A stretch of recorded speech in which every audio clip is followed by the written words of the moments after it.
Welcome to So You're Kinda a Big Deal, a weekly podcast deep diving into the lives of emerging and established tattoo artists. Listen in as we dig into origin stories, industry hot topics, and what it takes to survive in the world of tattooing. This is Tattoo Shop Talk. It's funny, it's crass, inspiring, and sometimes we get it right. Join your hosts Shawn, Hedley, and Dave Allen every week as we host a new guest.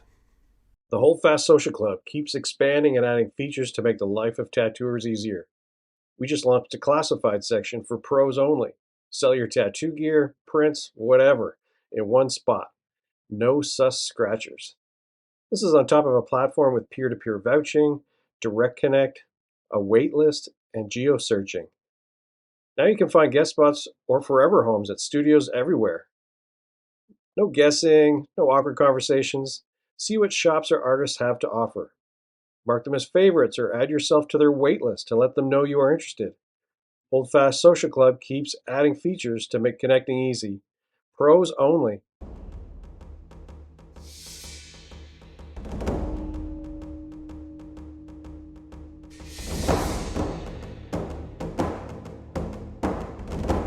Homestead Tattoo is where you will find Kevin Pregitzer applying old classic style Japanese tattoos in a warm and inviting atmosphere. This private studio can be found in Calgary, Alberta, online at Kevin P. YYC and homesteadtattooyyc.com.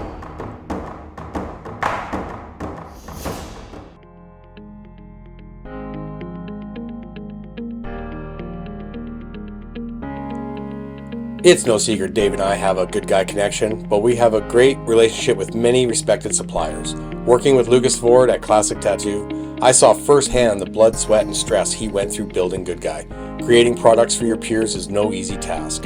With many to critique any small missteps, including myself, tattooer owned and family operated since day one. With Lucas, Rob, and Natalie at the helm, you know exactly what you are getting. High quality products, fair prices, and excellent customer service. Shop, support, Good Guy.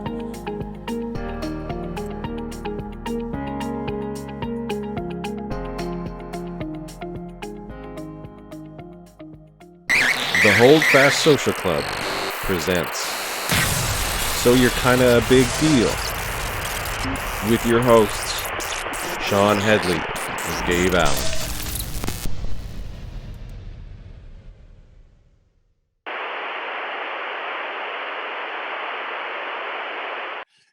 Every drawing night. I don't know what you're talking about. Yeah, right. Theoretically, we all do, right? I barely make it to my own drawing nights. Yeah, right. Yeah, like, wait, this was your idea. Where is this guy? Yeah.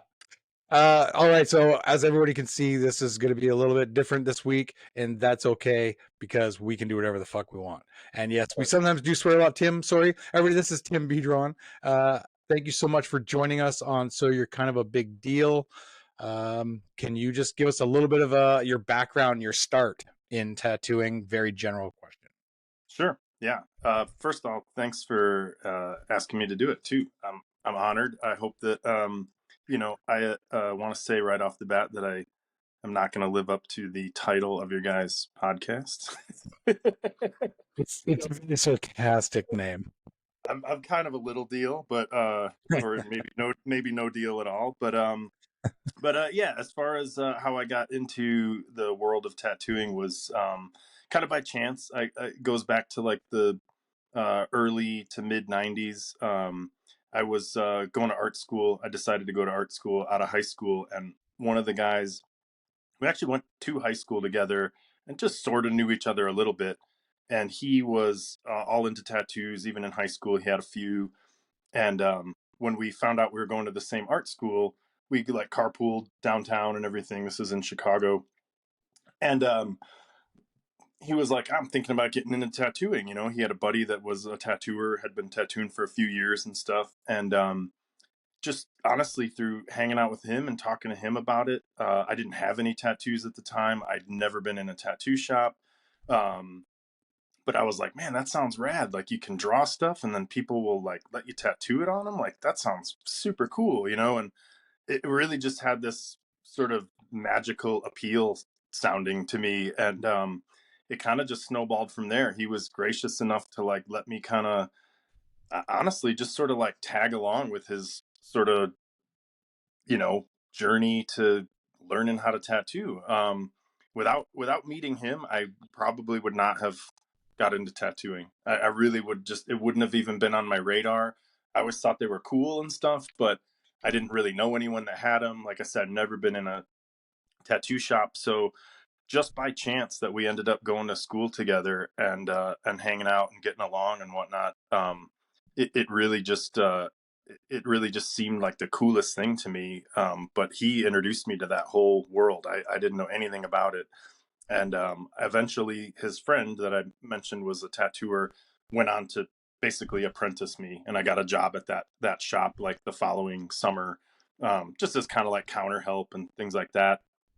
And I was thinking about this. I was thinking about stuff to talk about, and I figured that was, I listened to Phil's episode, and I figured you were going to talk about origins and stuff.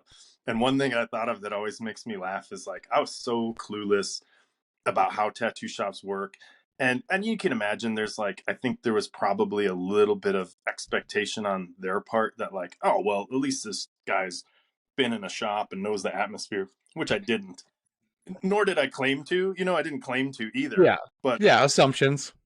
yeah, what I'm getting at is that like I remember I would go there and I was supposed to, like work the front counter, and it was a busy street shop, so there was plenty of front counter work to do. And their like sort of instruction was pretty limited. So I basically just watched this guy tattoo when I was there, and like people would come in and I didn't even know like what to say to him or anything. There's very little like sort of coaching in that department. And I remember thinking, like, years down the road, or maybe even back then, I was like, I would have fired me. Like, I was terrible at it. Like they had to really like coddle me along to like, and I was intimidated and all that stuff. But I'll think back sometimes, like, like how the fuck did I end up doing this for so many years? It could have ended like day one. They could have been like, this idiot doesn't know what the fuck he's doing. Like, you're fired, dude, get out of here. Like, and it would have made sense to me because I was just so clueless. But thankfully they were a good group of people and patient. And I basically was like, hey guys, I just need to know more about what you want from me. And they were really, patient. And it kind of turned into a tattoo apprenticeship after the kind of almost simultaneously as a counter person job. They kind of just pretty quickly melded into one role. And Yeah. I was picking up the slack, doing little, $50 size jobs when they were all busy and stuff like that. And, it was, I think about this sometimes because I think the atmosphere of that kind of concept of, like, oh, you're going to do all these little ones until you get your chops a little bit. And then I remember thinking like, oh God, don't make me do something big, like just so unsure of everything. And, and like now kids are like, when do I get to do sleeves? When does that happen? When's my, I gotta do a back piece. Like, wow, like you've been tattooing what, like a month? Yeah. They had to like talk me into doing bigger stuff as the shop got busier during the summer, and they were busier, and it was like no longer was it like just the little stuff. They're like, hey, this guy's got this tribal thing. It'll probably take you 3 hours. I'm like, oh my God, I was so, get so nervous. Like, a shit that would probably take me like 45 minutes now. But, Yeah. like back then, Of course. Yeah. Yeah. you're at it half the day on one thing. But so yeah, so I mean, maybe that's the long-winded story, but that's kind of the gist of it. That was like art school was from 93 to 96, and I probably started dabbling like in 94, where me and that guy I was talking about got the Huck Spalding shit and just started jacking up our friends. They were all like in punk rock bands and like skate rat guys, and they're just like, fuck it, free tattoo, cool. Like they didn't give a Yeah. shit. Like they probably thought it was cooler if it looked crappy. No one was expecting too much, and we weren't. They knew us. They were all friends, so we weren't like fooling anyone. They're like, yeah, I know for a fact you have not been tattooing very long or hardly at all. you know yeah. So that was all my start. Was that it was a busy street shop in Chicago, and it was fucking great, man. How long were you there for? I started there in 96, like probably 95 was when I was you know like doing the counter stuff and whatnot. And then I would say by 96, I was just like working there. And then I worked there until September of 98. And then I Okay. went to, a shop called Deluxe. And Yes. that was kind of a mix. It had, much more of a custom shop feel, but we also did walk-ins. So it was a good blend, like if you just didn't have a bunch of appointments, there was enough walk-ins to kind of pick up the slack and that kind of thing. So Yeah. it was a really good blend. So and again, like referencing your guys' conversation with Phil, a lot of those same names all came up. Like Dennis Hallbritter and I worked together so the first shop was Chicago Tattoo Company, and Yeah. Dennis and I worked together there. And then Dennis went on to Deluxe. And then after about a year, I was like, "Hey, dude, how is it, doing the the custom stuff, and is it, you think I could get hired over there? Because I'm really just itching to, branch out a little bit." And he was like, "Yeah, man, like he's like, you're not as busy, you're not doing as many tattoos, but Ben had a really great percentage, really great cut." Yeah. And so he's like, kind of makes up for it, because Chicago Tattoo was 50-50. He gave 50% to the Yeah. house. And I think Deluxe, I think I started at keeping 40, and then I think it went up to, when I like left to open my own shop, I think we were keeping 75%, which is kind of unheard of. I mean, Yeah. maybe it's Especially different back then. nowadays, but back then it was, I Yeah. mean, that was great. Ben was a good dude to work for. I thought he was really fair. Some people, he rubbed the wrong way, but I think it was all about, like, he was like, he worked the most out of any tattooer I think I had ever met. He was there like 7 days a week until he had kids and stuff. He was just there all the time. First one there, last one to leave. And so I think he just had a lot of respect for people that just worked a lot, which I did. I tried to work as much as I could. Yeah. Um, so it was great. And that's where I met Phil, and that's where I spent most of my time with Dennis. It was so fun back in those early days. We'd have, wintertime was super fucking slow. You'd have a December where you were lucky if you made a grand, and we'd have Scrabble tournaments and play Yes. dominoes. One of the dudes that we were with was an old graffiti guy, and he got locked up for doing graffiti, and he learned how to play dominoes when he was in jail, and so he taught us all how to play dominoes, and we'd have domino tournaments during those cold, slow winter months. And yeah, it was such a cool thing. And it's just like, it's just not, that just doesn't happen anymore. The No. landscape of what a shop is just so different now.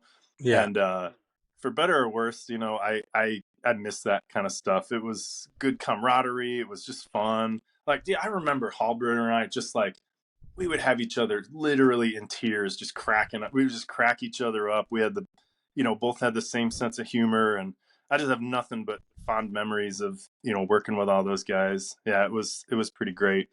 And that's where I met Phil, at Deluxe. He started, I think, in 2000. Yeah.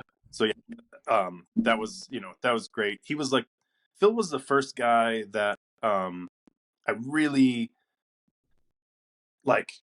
Maybe not the first, but at Deluxe, certainly he was the first guy that I was like genuine friends with, where we did tons of shit outside of work, like went fishing, and just like really spent a lot of time just not in the shop. Most of the other guys were like, my experience with them was pretty much just within the confines of the shop. We do you know, uh, shop stuff occasionally, as a group, but Yeah. yeah, for the most part, Phil was like, he was my dude, like to this day, it's pretty much my best friend. So, yeah, it was awesome. It was an awesome era to learn how to tattoo in, and it's just exciting. It's just a different time. Yeah. I Absolutely. don't want to like repeat all the stuff Phil was talking about in his No, of course not. episode, but so much of it just is exactly my experience. Just rings true of that era. I'm so Yeah. happy I got into tattooing when I did. It just seems like, I don't know, like I don't want to, bruise anyone's feelings or anything, but it just seems kind of fucking lame now.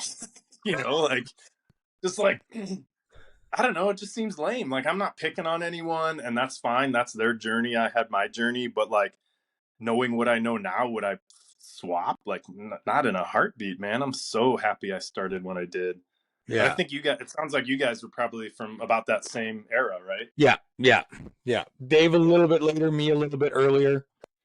But yeah, absolutely. And I don't know how different it was in, because you guys are both in Canada, right? Yes. Yeah. Yeah. I don't know how different, your guys' experience was, but if you feel the same way, if it was just felt more exciting and, Oh, um, dude, so exciting. Like, yeah, I got super lucky also, like, with the people and the shop that I ended up in also at Sacred Heart on the West Coast. In the early and mid 90s and stuff, working with like guys like Steve Moore and Bill Baker and so many really yeah, great talented people and stuff. Same. And it's just like, we all had great sense of humor, different sense of humors, but we just gelled so well. We all yeah, tattooed super differently. We all pushed each other in our own directions to be more of how we were individually. And yeah, it was just awesome. Like, yeah, I love it all. There's the whole, like, people are like, oh, the good old days when it was this or when it was that. It's like, those are not what I'm talking about. I'm talking about when I was in a perfect shop at a perfect time with a perfect group of people that all just just jived and gelled together so well, like it's hard to have that happen too. It really is. Like, it is. that's a I think it's a rare thing, to really just feel that that energy. You know where I got that the most after Deluxe was not even that long ago. So I moved from Chicago to Colorado a few years back. I'd worked in Chicago pretty much my entire career, Yeah. and I was never like officially hired because I ended up moving around again. But at Tribal Rights in Colorado, I was living in Fort Collins, and working with Curtis and those guys over there.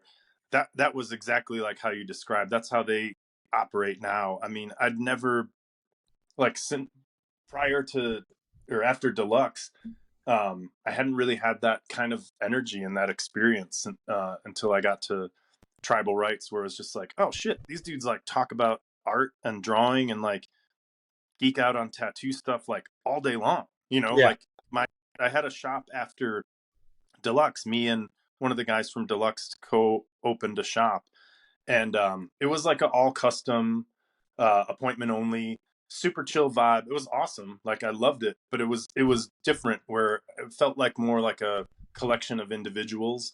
Yes. And we did like some shop stuff, and we had fun. You know what I mean? I'm not trying to make it sound like it was a drag or anything. We had Yeah. a lot of fun. It was a great experience and stuff, but we honestly didn't like talk about art all that much and talk about tattoos. And we kind of went in, had our appointments, had our fun, and then if you didn't have appointments, you kind of weren't there. We didn't really keep hours or anything like that. Yeah. Um, so yeah, it was cool in its own right, but it was different. And then when I got to Tribal Rights, I was like, oh, holy shit! Like, these guys just talk art like non fucking stop, which was awesome. Sweet. Hey, Tim, we're just going to get you to pause for 1 sec. Dave may have figured out his Yeah. microphone. And so, he can join the conversation.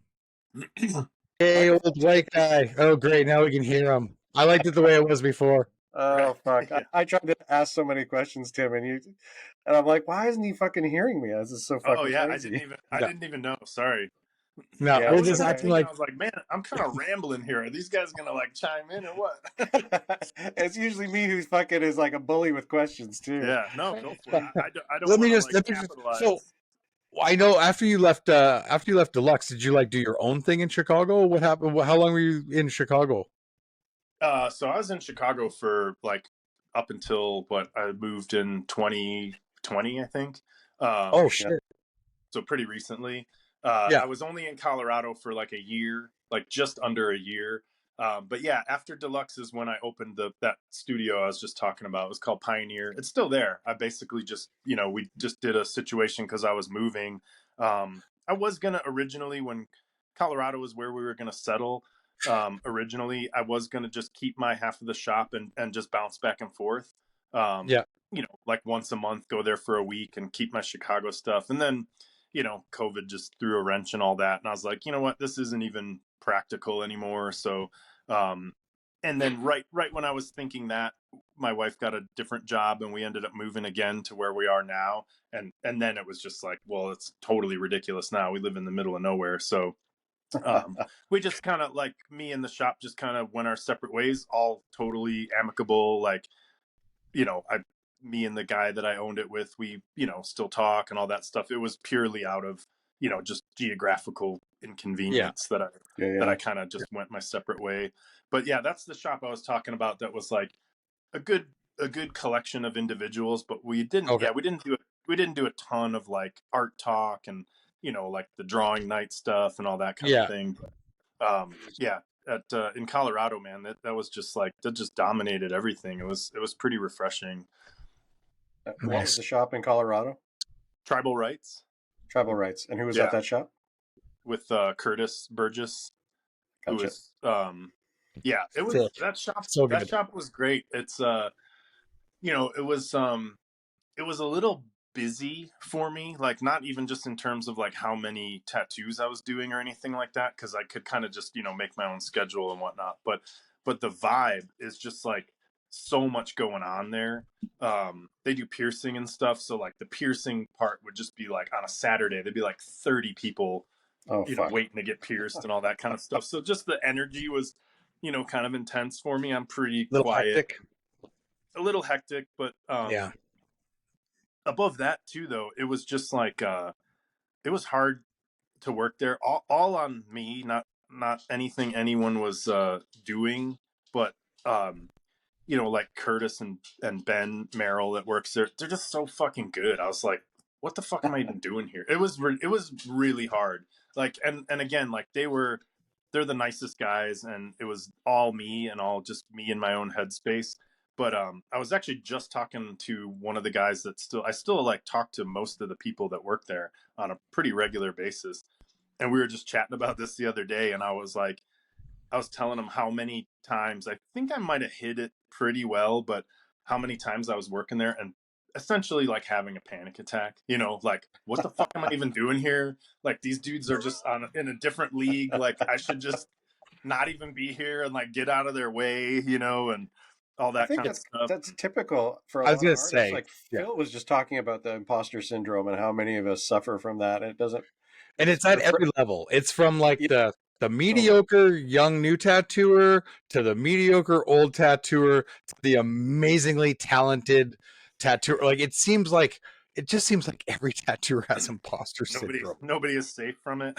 Which is also weird because of how many of us has egos. Well, that's why, though, right? Like that's true. Yeah, that's the natural. I don't know, subconscious trying to protect yourself, right? Yeah. I guess so. I also think too that like because I say that a lot, about like when you talk about ego in tattooing, the first thing that comes to mind is like the inflated ego, right? Some rock star shit. Someone thinks they're super awesome. But ego is just as much like, I would say, I don't have any ego with tattooing, but it's like I have just as much, but on the other end of that scale, right? Like my ego with tattooing is super fragile. It's like the opposite of like the peacocking guy. It's the like, I'm fucking worthless at this, I should quit, like that end of the ego. They're both ego.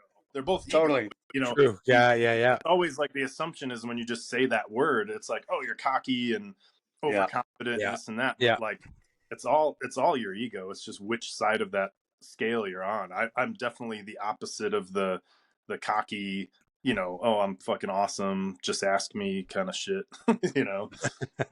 How do you cope with that though? Like, I'm always trying to be really aware of where my mental headspace is at, my mental health and stuff. How do you cope with it? Are you in a suffer, word, or do you look through it? Like in a word, I was gonna say I don't cope with it. Like I don't cope with it very well. You're conscious of it. I don't think, like, and I'm not exaggerating. I don't think more than a week would go by where I'm not like, I can't fucking do this anymore. I'm so terrible at this. Like, I should just quit. Like, what is the point? Like all that stuff. Minimum once a week. usually more than that. Do you think that's just the burden of an artist, or I don't know. I mean, I like you guys have talked to people and you run into that a lot, right? Like where you hear people that are like, "Oh, I just want to quit. I'm not great at it." And and you look at their shit and you're just like, "What the fuck are they talking about? Like they're amazing, Yeah. And so it doesn't make sense from an outsider's perspective. But I don't. There has to be artists that are just confident, and ones that aren't confident like in a bullshit way, that are like yeah, some yeah, Kruger Dunning shit, like you Yeah. guys know that, like have that whole philosophy, the No. Kruger. So Kruger Dunning, I might butcher it a little bit, but the gist of it is, you see it a lot in different capacities, but the way it comes up in artwork is completely paraphrasing here. It's essentially that phenomenon of you really suck, but you think and talk like you're really great. yeah. Like Okay, yeah, yeah, that's the Kruger Dunning philosophy, and the Kruger Dunning actually, like the ego, works the other way too. There's also a part of that philosophy that people that really excel and are amazing at what they do, it's a little different, but they have a hard time understanding why people can't also do what they do, because it comes so easy to them or whatever. So that's the other end of that pendulum.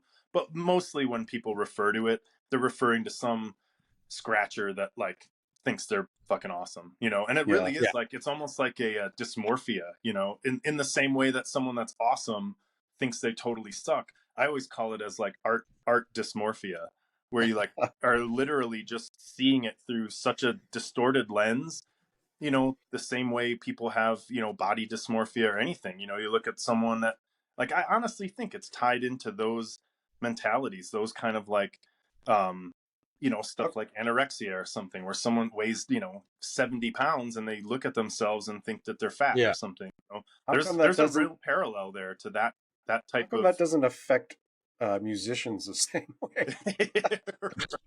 Yeah, right. They seem to. Yeah. But Yeah. there's some musicians that are just so terrible and they think they're great. Yeah, I Right. And know. you can't tell them any different. But that's also with some tattooing. Some stuff I see right now and I'm like, okay, I'm definitely not great. But I see some Right. stuff where I'm like, what reference were you looking at? What reference were you should you have been looking at? Yeah. Right. And I'm just like, how do you think that looks like fur? Or how do you think that looks like feathers on a bird? Or how do you think that's like, I just don't understand certain things and how people are putting certain stuff together. I'm just like, I'm just like, I don't understand what you guys are looking at. You guys are all looking at the same thing, but I can't find that thing you're looking at Yeah. because I'm trying to I find think it on the internet so I can have it taken down. right. Right. But yeah, it's just like, wow. Yeah. I have even guys in my shop, I'll just ask straight up. I'll be like, okay, what were you going for here? Like, what were you looking at? That's I don't that's like understand. that's the kiss of death statement right there. What do you think of this drawing? Well, what were you going for? Uh, Like, pretty much tells them everything they need to know in one sentence, in one question. Yeah. Oh, you like it that much, huh? Or like, like when you walk up and someone's working on a tattoo and like the only thing you can think of to say is like, what is that? Is that 7 mag you're using? Like that's always you tipping your cards that it's like some crap you don't like when you're just like not Yeah. even addressing the artwork. It's just like something else. Like, oh, how long did that take you? That was my one mentor, Bill, in the 90s. I would show him something and he'd be like, okay, did you maybe think about doing it this way? Yeah, right. And it's And like, it and he did, but just my literally instincts meant, suck. yeah, he just literally meant like properly. Did you think of doing it properly? And it's just Yeah, like, shit. clearly I God. didn't. Yeah. But I was thinking about what you were saying before. I think there's different degrees of that idea where when our egos get involved, we're usually putting them on some sort of scale, like where we sit in conjunction with other artists. So, Yeah, like you said, there's times when you're like, oh, I think I'm fucking terrible at this, and then you're like, well, I'm not that bad as this guy or whatever. And it's the same thing. You're just comparing. It's all apples and oranges, and it's like absolutely. that person that sucks makes you feel better about what you do. But the way I always think of that kind of end of things is because, people will say that, like, if I get down about something, and I've tried to be verbally less self-deprecating, but in the past I was way more vocal about it.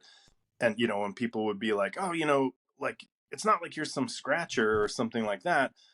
And I was like, yeah, I mean, I guess you're right. But I always looked at it as like, I find very little benefit in if we are succumbing to the comparing game, right? I always look at it as like, I don't see any value in setting my bar so low that, like, oh, at least I'm not as bad as a scratcher. Like, yeah, who fucking cares? Like, Yeah, exactly. yeah, I would hope that I strive to be at least better than the worst guy in town. That's not like, you know what I mean? That's not like, there's no victory in that. Like, oh, you're better than this guy that's the worst. Like, yeah, okay, sure, but Oh, great. you know I'm what I not. mean? That's not I'm really not like 10th, I'm setting a 9th. goal. Well, that's why I'm going to move to a really small town, and I'll just be the best. Right. Well, see, here's the problem, right? So if you do that, which I kind of have done, by default, you're also the worst. Shit. God damn it. So, If do you you're think if you're the only guy in town, you have covered the entire scale, right? Yeah. Yeah. You're the worst guy in town and the best guy in town. Damn Do you it. think? Do you think the Yeah, comparative game? Do you think that comes from the fact that we have a vision in our head of something that we want to produce, and we rarely live up to it? So we're constantly comparing what we do to something anyway. I personally don't analyze it that way, because I have been doing stuff long enough to know that what is in my head is never gonna be what ends up on the paper or on the tattoo or whatever. Um, that's just something I've come to accept and just work with. I don't even think it's that big of a burden because it is so common to hear that, like, oh, well, this isn't how I was picturing it all. I think I think the trap there is that the vision in your head was presumably better, like with just by default. And I don't necessarily subscribe to that idea. Yeah. I think you can develop lots of little happy accidents and discover things in the spontaneity of it not being what you had planned on. I mean, sometimes it's just flat out frustrating, right? And you're just like, well, this totally failed because it's not at anything at all like what I was picturing in my head. Yeah. And that can be frustrating, but that's not my default setting, because I would just, if I thought that way, I'd never make anything, because it never, in my experience, it's never gone according to the plan in my head. And I think I've just tried to turn that into something positive, where, yeah, like, I didn't go this way, but it did go this way, and this way is like not so bad or whatever. So for me personally, I think the comparing thing, it is quite literal. It is just me, stacking myself up against someone else and just deciding objectively that, like, their thing is better, my thing is worse, and that's it. It's as clear as that. Um, and that's just me as an individual. I don't think it stems from, like, oh, that didn't turn out the way I thought or wanted or whatever. I think I found positive ways to adapt to that, just because it's never happened, right? Like, Yeah. I have no choice but to adapt. It's either Yeah. like I adapt to it. Sorry, I just had to let my dog out. Thought you were going to the washroom. Thought you were taking a leak. Yeah, she is. Yeah, I just wouldn't say anything. I'll just carry the phone into the back, or just shout do it. from the. Well, I'll be listening if you wash your hands. Yeah, Always wash your hands before. hands were getting clammy. Sorry, I just had to wash them for no particular reason. Yeah. But yeah, I think just from experience, I just know that it's literally never turned out the way I would have expected. So I think to just continually be disappointed by that, it gives you two choices. You're either just like going to make yourself miserable trying to create stuff, or you just stop creating it. Because what is the alternative? It's like, oh, I'm just going to work until things start coming out the way I pictured them in my head. I mean, speaking for myself, it's never happened. So I just don't even expect it. It's just never even on the table for me. Like, So yeah, sure, hope this turns out like what I'm picturing. Like, so where does a guy like you find happiness in the process of art if you're constantly battling like imposter syndrome and well, obviously you're avoiding the comparison problem, but where's the Yeah. happiness for you in it? Like, I think the happiness for me, honestly, comes from a couple places. I think the more I just, it's unfortunate, but it's just a fact. I think the more that I tune out other people's stuff, Yeah. it's not so much that it makes me happier. It makes me, doesn't afford me the opportunity of being disappointed in myself, because I'm just not physically looking at other stuff. So the mm-hmm. more, the periods in my career or my life in general where I've been more of a hermit, and not even necessarily like where I'm not interacting with other people, but like a visual hermit, Yeah. I think those are where I'm happier. It's kind of, it's kind of like the, it's a bit like sticking your head in the sand, honestly, because it isn't healthy. Probably you should be able to absorb other art and appreciate it and have it inspire you and make you feel good and want to tackle new projects and stuff, and sometimes that happens, but for the most part, I just get bummed out, and I just think like, well, this isn't productive for me anymore. um it's like stopping watching the news because nothing good is happening, and Mm-hmm. it's not really like, you're not really being fair to yourself, because you should be educating and you shouldn't just be ignorant of things that aren't going your way or whatever. But Yeah. there's times I just have to shut down. I mean, like, i I try and just be forgiving of myself for it, and just be like, hey, listen, if I need to not look at shit to get through this piece so I don't compare myself and think it's just crap, and like you said, just find some joy in it. If that's what it takes, that's what it takes. If it Mm-hmm. takes me having to like not look at shit, then that's what it takes. Because at the end of Way the day, healthier than partying. yeah, right. Yeah, totally. Yeah, Yeah. exactly. I mean, Well, if at the end of whatever method works for you, if at the end of it you end up doing something productive and you're enjoying doing it, that's what matters. Yeah. yeah. Like, if it was at the cost of me not looking at Instagram or not subjecting myself to other great works, fuck it. So what?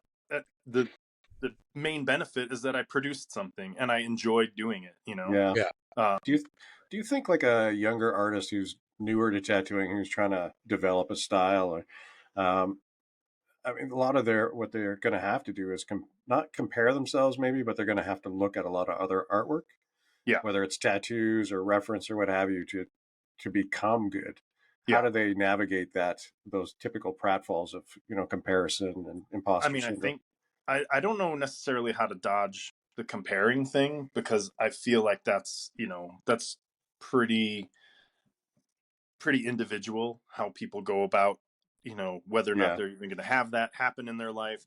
But I think it's really hard now for people um to really understand that to have their own voice, they need to like put the fucking phone down, man. Forget about Instagram. Forget, like, I feel like it's just so commonplace now to have there's like a double-edged sword. You have all this stuff right at your fingertips, all this visual vocabulary, imagery, problem solving, and I think the danger is that it's so accessible. You just are using that as a tool rather than, you know you're just kind of copying other styles and Mm-hmm. looking at, ways people have solved problems. And obviously there's a value in that, like painters throughout the ages have copied old masters works and stuff, but that's like a springboard that shouldn't just turn into your thing then. And Yeah. I think it's like with the accessibility of everything, um it really just kind of homogenizes this whole visual vocabulary that people have, and you end up with like, I'm like, the rare times I do look at Instagram, I could blow through so many tattoo photos without giving them a second thought, because it's just fucking boring to me now. It's just there's so few like things that I just haven't seen a bazillion Yeah. times, and it's Yeah. like, so here's a really good uh analogy that I came up with a few years back, like when Instagram really was like, you know becoming part of my life and whatnot. And the part of it, you get frustrated because you're like, oh man, these kids have been tattooing like 2 years and so many of them are like knocking it out of the park, and it's just like amazing, and look at all these perfectly executed tattoos. You can just tell they're like healing flawlessly and all this shit. And after a while I noticed that, like, I just became like kind of numb to it. And so I can look at like some absolutely flawlessly executed, well drawn tattoo sometimes, and I'm like, whatever, seen it. You know what I mean? Like, next. And my analogy was always, I'm sure as artists, you guys have seen The Incredibles. You remember Yeah. yeah. So it's an awesome movie, one of my Yes. favorite animated ones. Yeah. So it always makes me think of this part right towards the end where the main villain is he's manufactured his superpowers, right? That's how he's like kind of combating all the natural superheroes in the world, is he's manufactured these like devices that and then his plan is to sell them to people so anyone can be a superhero. You just have to pay for it. Yeah. And he has this line right at the end of his like monologue where he's like, and when everybody is super, no one will be. And I always think of that line when I look at Instagram. I'm like, wow, this is just like, I just looked at 1,000 flawless, amazingly drawn tattoos. Whatever. Like, and I always think of that guy's like diabolical plan of like, yeah, when everyone is super, no one will be. And that's exactly how I feel like it's happening, It's just like, you just get like totally desensitized to, the quality and everything. It's like, another more positive way to look at it is that like the bar is super high now, and like the measure of quality is just that much greater, and that's always a good thing, and that all is true too. But I think it's just like the level of exposure to that stuff is just, I mean, maybe I'm just speaking for myself, but it's just kind of like numbed me to getting excited about it anymore, Yeah, absolutely. Yeah. Yeah, that's a good point. Yeah. You look at some stuff and it's like, there's something just a little odd. It's almost like you're looking for a mistake in something, like a little human. You're looking for, like, I am anyway, looking sometimes for more illustrative pieces in that. And I'm looking for the bit more of the human in it, where it's like, that's a little off. And I kind of like it, like, yeah, absolutely. It's just 100%. That's kind of along the lines of what I'm talking about. Yeah, like, exactly. I think me personally, I think there's a middle ground for me for what I think of as like a flawless tattoo. I don't necessarily always think that the concept of being flawless is positive. Another like like analogy for it is like the music I choose to listen to, especially like I'm a big death metal head. And so like, especially when I'm listening to like death metal stuff, I can tell in like 2 seconds, I'm like, nah, overproduced, way too slick. Like, it's gotta be gritty and like have some like soul to it. It's gotta be like just sloppy enough to be like cool and fun without being like, I also don't want to hear like your fucking demo, from like 87. That's, like, I don't care about that either. That's just like, all right, that's the opposite end. Like, all right, maybe not that gritty, just somewhere in between. But like you said, it's got to have that like human quality to it. It's like, I definitely appreciate X amount of quote unquote flaws in tattoos. Like there's a limit. Sometimes I look at something like, that's pretty sloppy. But I also look at stuff from like, man, that's just like way too slick. That's in essence is why I never do any digital art at all. It does not appeal to me. It's the overproduced death metal album of visual sense. Just doesn't. It's not. I don't take anything away from people's ability to draw. I don't like crap on anyone for using it. It's just my personal preference. I just find it like pretty soulless. And I just think like I'll look at stuff. I'm like, wow, that's really well done and looks amazing. I wish it was an oil painting. You know what I mean? Like, like that kind of thing. Yeah. It's amazing how like sometimes paper and pencil can actually be more dimensional than something done in a world that can be actually 3D in an iPad or something. It's pretty wild to see that. Just talking about looking at stuff that like kind of depresses. I actually have one of Phil's really big iceberg paintings on my wall.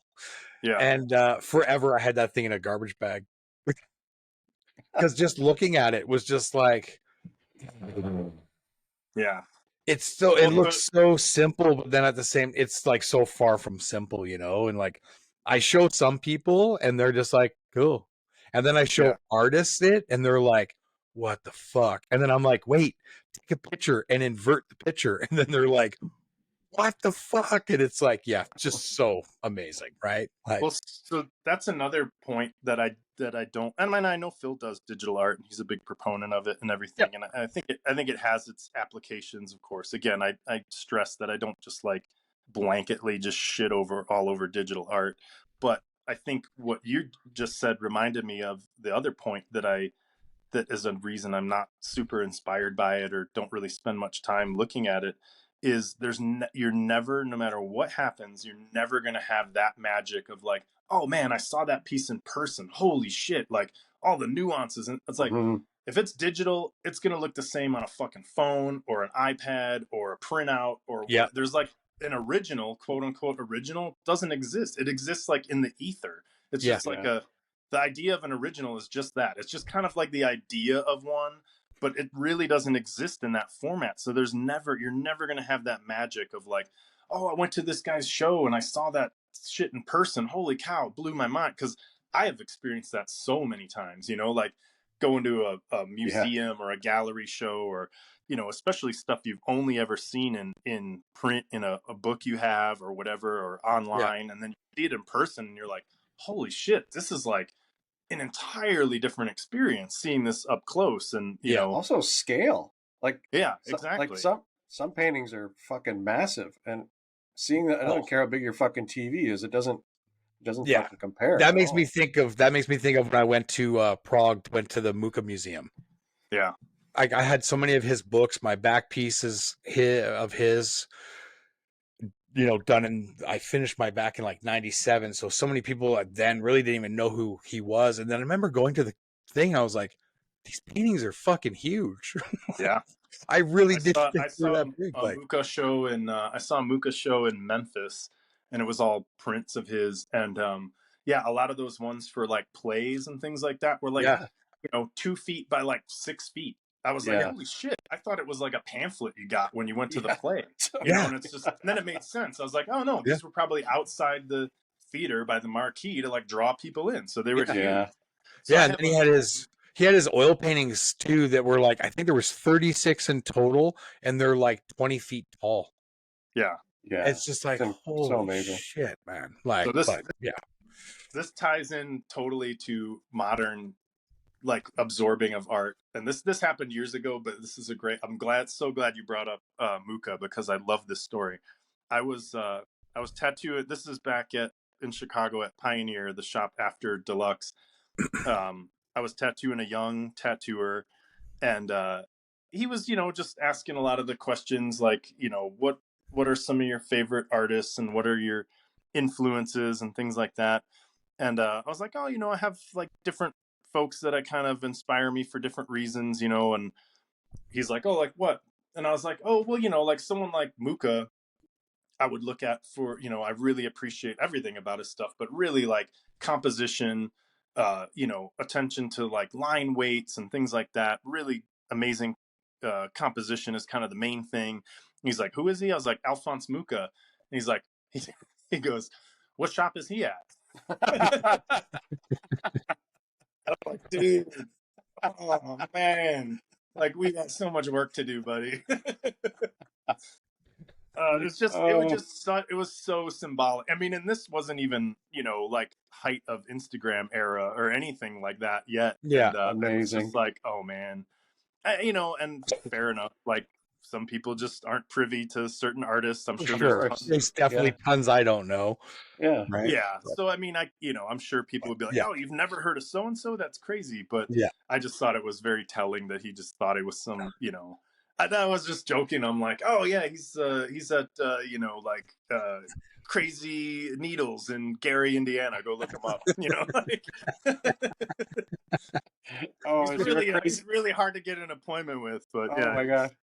Someone needs to open a shop called Crazy Needles. That's like the yeah. best shop name of all time. I would almost fucking guarantee you that there's a Crazy Needles out there somewhere. Oh fuck. oh yeah, I bet. Yeah, I'd So love to know. Oh, go ahead, Sean. no, you go ahead, Dave. I was gonna say I'd really love to know how your style developed, because you have a really distinctive style, especially for tattooing. It's so much detail. Um, how did that come about? Was that something that you always had, or did that come about over years of Well, I like? think, And how I did think tattooing affect that? so. I mean, are you thinking like style, like my tattooing style, or like my artwork style, or both, Both, or both, yeah. um? Because Like, how to much do me, they play off each other and influence each other? yeah, to me, I usually tried to keep them as separate worlds, only because um I looked at tattooing as my job, and it's like you're a commercial illustrator as a tattooer. It's just a different medium, but that's what it is. A client Yeah, comes to you, they have a concept, it's their concept. You're just executing it to the best of your ability. So I always looked at like my opportunities to make art as just removed from that, where I was like, well, this is my chance to just say what I want to say with it, or say nothing at all and just draw something I think looks cool.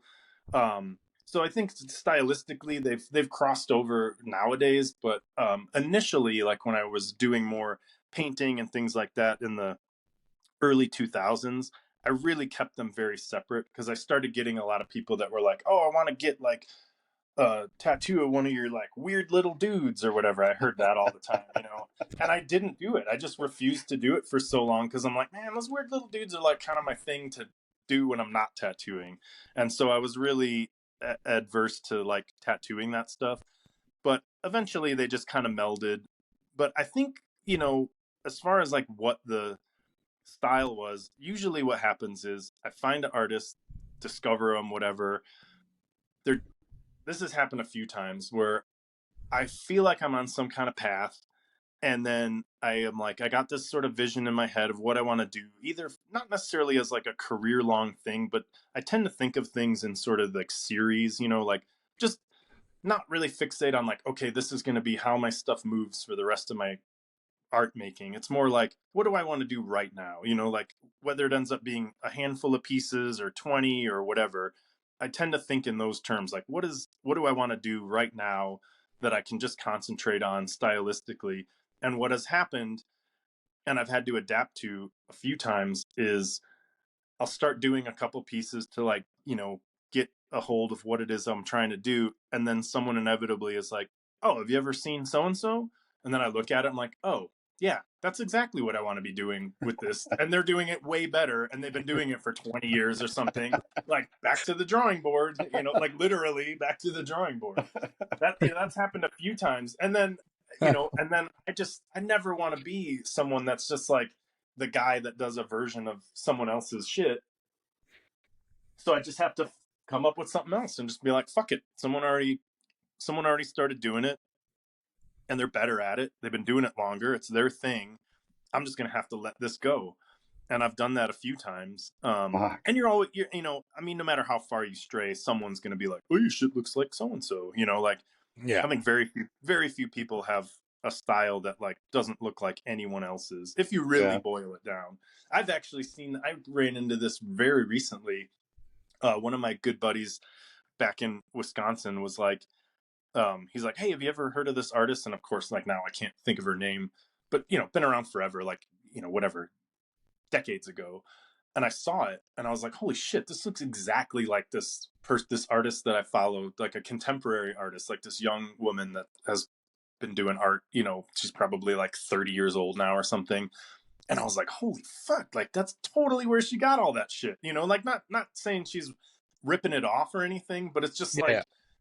it's just like, it's kind of one of those things where it's just like, someone like really loves like the Strokes or something, and you're like, yeah, here's Velvet Underground. You ever heard of them? And they're like, what the fuck?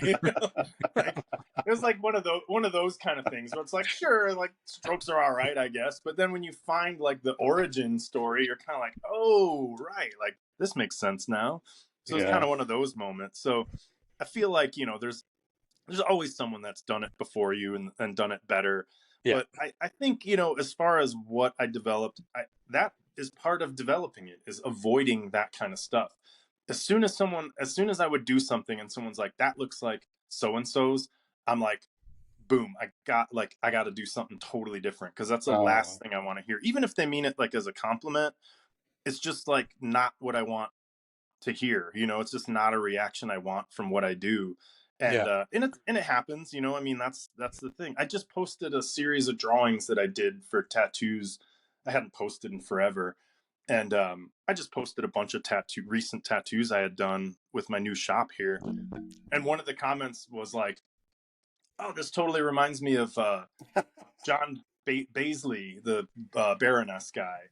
And I was just like, "All right, like maybe, I guess. Like I don't really see it, but like also." Then my second thought was just like, "Why did you have to tell me that?" You know what I mean? Like I don't know what to do with that information. Yeah. Like, That was for their own ego.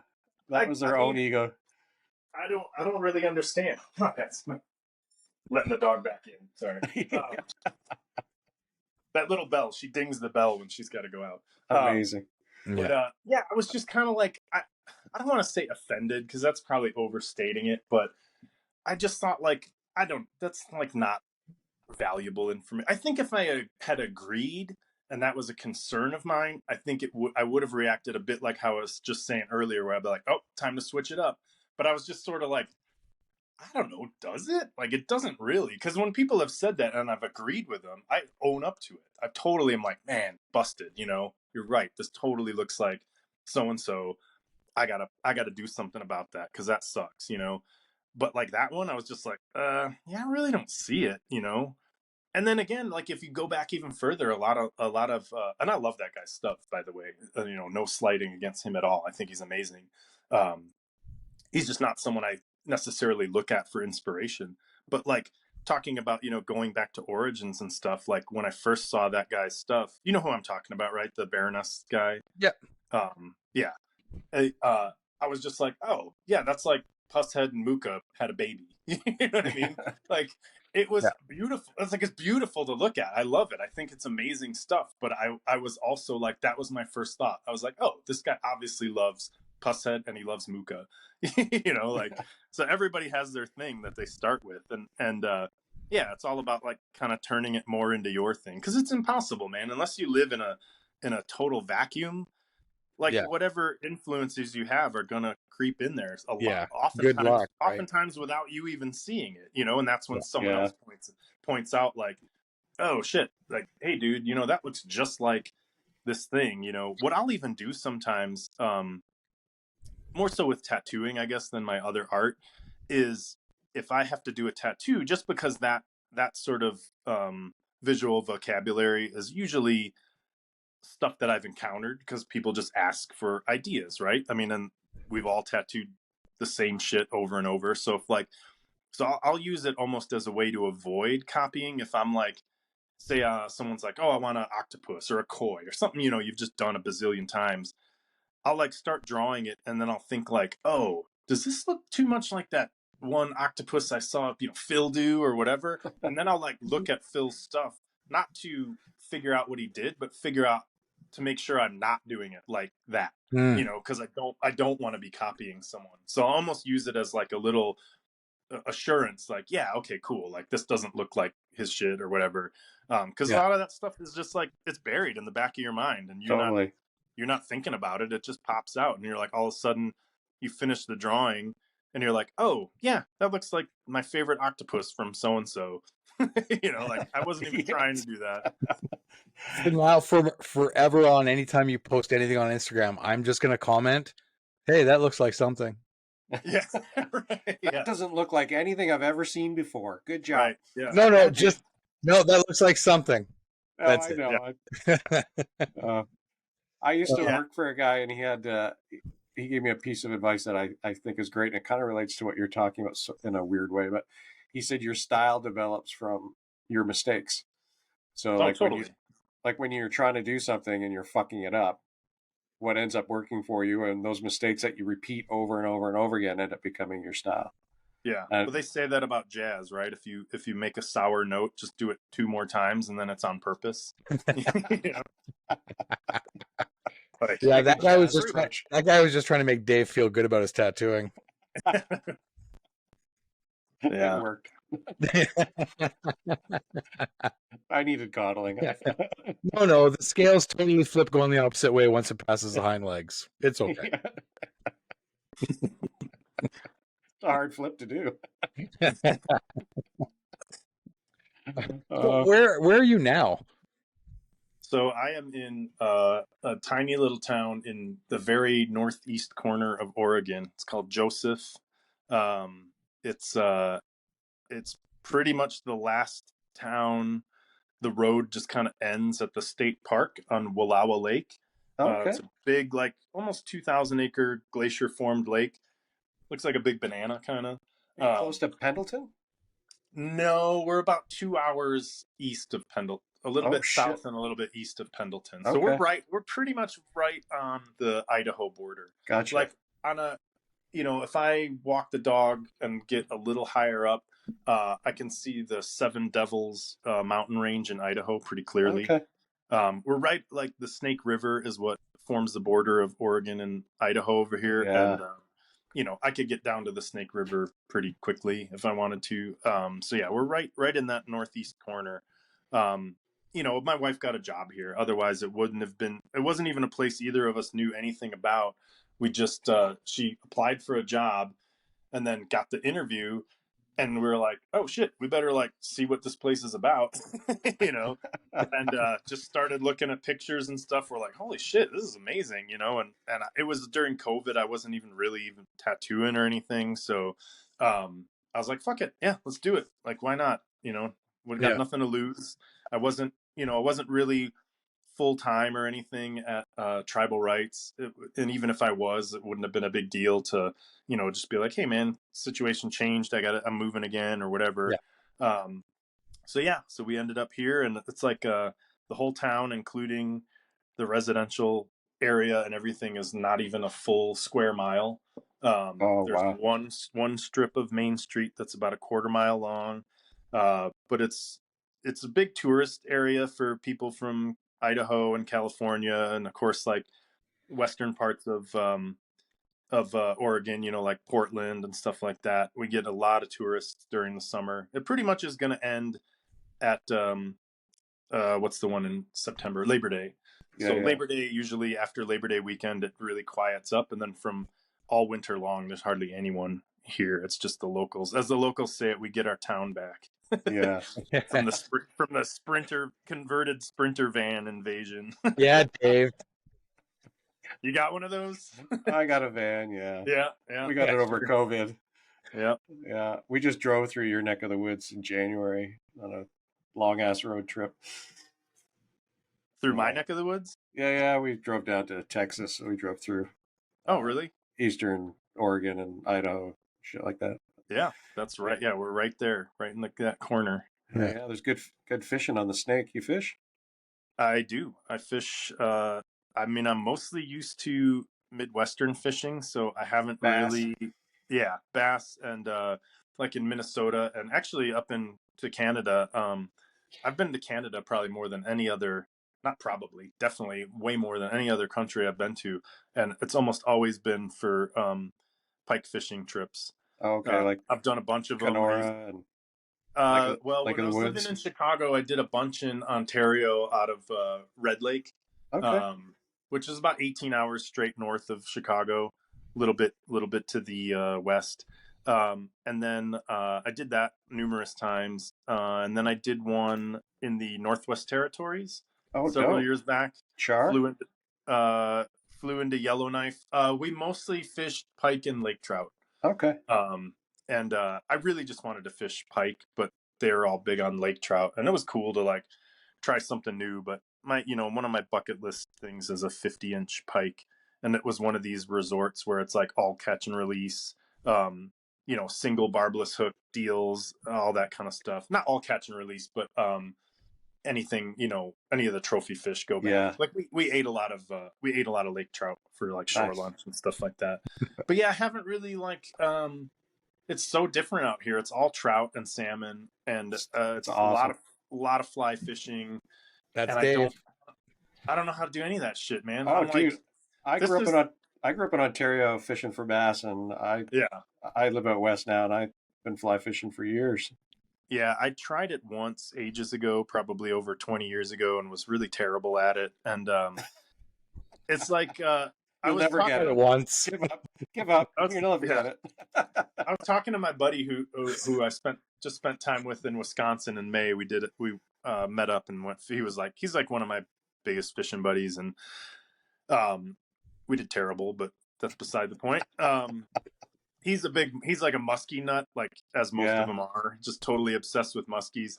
And he was out in Colorado trying to fly fish and stuff. And I was like, and we were just kind of, talking about how different it is. And I was texting him. I was like, it's like the difference between being like in the pit at an obituary show versus like going to the opera, like or like a ballet or something. Oh my It's just God, like, no. like all like bass fishing and especially muskie and stuff, you're just like hucking these like, 12-inch, half-pound shit halfway across the lake and twitching it like a insane person. And then when you got to set the hook, you're practically snapping your back backwards, and and then you come out here and it's just like all this like tiptoe, like, I went out with one guy and he's just like, all right, you gotta whisper and you gotta like tiptoe to the bank, and I'm like, what? Like I'm just like, I'm used to just like hauling off, throwing lures as far as I possibly can and all that kind of shit. My kind of fishing. I got some fly fishing that you would relate to, but we'll talk about it another time. Yeah. Which kind of brings me to a good question. What do you do for work-life balance? Like you're drawing right now on the podcast. I would assume that you probably draw a lot, but do you do anything else to take a break from that shit? Oh yeah. I mean, so this is a topic I like talking about for a number of reasons. And I think, it's almost impossible to discuss this stuff without dragging into all the things we were talking about with like Instagram and whatnot. I mean, I feel like you can't have an art/tattoo talk without Instagram coming up, because it's just such a prevalent, for better or worse, it's just such a prevalent force in what we do. I For a lot of good reasons and for a lot of crummy reasons, but um, the work-life balance stuff, I think there's a lot of perception that comes with that from Instagram. I am a lazy bastard. I don't draw all that much. I worked a lot more and a lot harder in Chicago, and I think I only say that now because I realize, like, even then I thought I was like the laziest tattooer in the world, and everyone was doing way more and all this kind of stuff. And then I came out here and I've got my little shop in town, and I'm just by default just not that busy. I'm busy enough, but I'm way less busy than I was in Chicago, and there's a lot less drawing commitments. People just aren't getting big custom stuff, and so like my typical day would be over, and I'm like, oh, so this is like what human beings do for work. They're done in time for dinner. Like, that's crazy. Like, I would be working till 8:30, 9 p.m. when I was in Chicago, like 6 days a week. I used to do 7, and then, that just destroys relationships. So 7 didn't last all that long. But I would do 6 days a week, and I would do 2 appointments a day, usually, 4-ish hours on the first one, and then 3-ish hours on the second one was kind of my like average day. And then intermixed in there were like, if people traveled, I'd have a longer, like maybe 6-7 hours on a single tattoo kind of thing. And then I'd go home and I'd draw all the shit for the next day. And a lot of times I wasn't getting much sleep. Um, the only breaks I would get were where, how your schedule has that rhythm where, uh, say you got 2 weeks of a bunch of new projects and it's drawing and not sleeping much. And then as the weeks progress, you're tattooing those people on their second appointment, so you don't have any prep work. So, you'd end up with these 2-week breaks where you're like, oh, well, this is all the people from the previous 2 weeks that I already outlined or whatever. And you'd kind of get a break from all the homework. Those were really the only breaks I had from it. But I thought I was so lazy back then. And now that I'm out here and I'm like, holy shit. Like I've been joking to clients and stuff that ask about my like Chicago career. And I'm just like, when the fuck did I eat? Like, I don't even remember eating. Like, I guess I ate at like 9:30, 10 o'clock. I mean, I just like, it's funny when you think of just a mundane thing like that. And I like legitimately just forgot like what that schedule was like. So, now I would say my work-life balance is probably could stand to be tilted more in the work, work zone. But again, it's one of those things that just people develop a perception of because they see you on Instagram, they see you do a drawing that looks like it takes you forever, and they just assume that that's like, you're running on 2 hours of sleep. And I know that there's a lot of people that do that kind of stuff, but I'll get comments sometimes when I do these live drawing sessions. That's my favorite thing with Instagram, is doing kind of what I'm doing right now. I just do these drawings, aim the camera at the drawing, and just bullshit. Oh, And cool.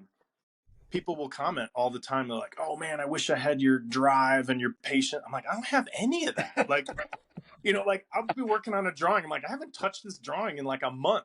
Like you're just catching me when I'm working on it, and it looks like I'm super busy. But it really is just like, it's all just your perception.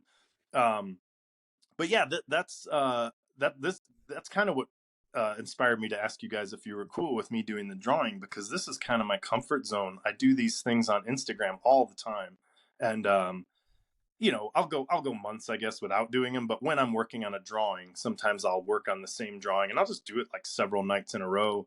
And yeah, people will just tune in, and I just do what I'm doing, just kind of bullshit, and just I'll zoom in on. I mean, I don't want to zoom in and mess up the feed right now. I'll just move the paper, I guess. But I like zoom in. And people ask me like, "What kind of pens are you using?" and all that kind of shit. And so it's kind of fun, and a lot of old clients of mine from Chicago will hop on, and it can be really, really a good time. I started doing it during COVID, because I wasn't tattooing. I was just doing commissioned illustrations like this. And I just did it completely on a whim. I honestly didn't really know how it worked. I just saw that there was this live feature, and I was like, oh, I wonder if I could do like a live drawing thing while I'm working on this thing. And I did it, and like way more people than I ever would have imagined like tuned in, and it was just super fun. And we hadn't had any human contact at all in like months, and um, I just really fell in love with it. And one of the things I really came to appreciate, not only just the interaction with other people, was that it just kept me sitting there working. Even if there were like two people watching, I just stayed in my seat and really focused on the drawing, because there's someone watching and you're talking, and it's just kind of a fun experience. And I was like, holy shit, I just drew for like 5 hours with literally not getting out of my seat. Like, I normally don't do that. I'll do like an hour, then I get up and get water, and walk around a little, which is probably fine, but I definitely, you How probably should dare be doing you? that.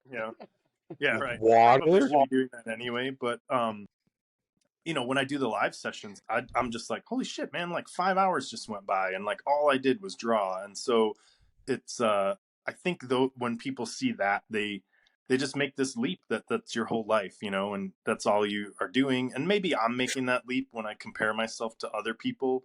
Maybe I'm making that same assumption, like, holy shit, look at this person's output. They must never sleep or whatever. Yeah. And, sometimes I'm probably right. Sometimes I'm probably wrong. I don't, always have the opportunity to talk to those people and ask them specifically what their schedule is. But I do get the impression that I work a lot less than, than most people.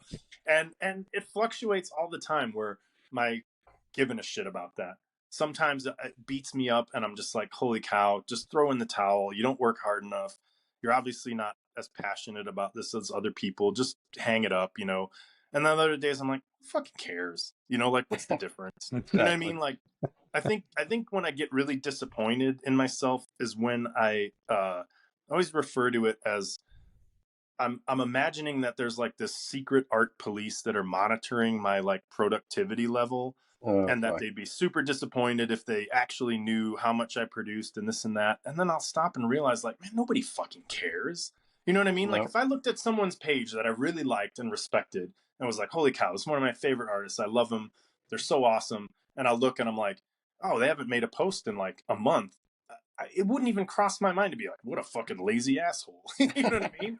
I would just be, I wouldn't think anything. I wouldn't think Uh, anything of it one way or another. I wouldn't think like, oh, I hope everything's okay or whatever. I would just be yeah. like, oh, well, they didn't post anything. Good for You them. know, yeah, good for them. Like, it would have no impact on me whatsoever. So why would I think anyone would think that of me? Like, oh boy, he hasn't posted in a month. What a fucking jerk. He's way lazier than I thought he was.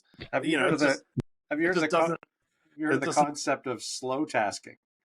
Yeah, exactly. Like, So it's not even a thing, you know. And another way I look at it too is I always get hung up, you know, and I think a lot of artists in general, like a lot of people's first questions are, "Oh, how long did that take you?" You know, that's all. That's especially when something's detailed and or just large or whatever. "Oh, how long did that take you?" We all do it. I do that all the time. There's a curiosity there. But then I started analyzing, like, well, what do I do with that information, right?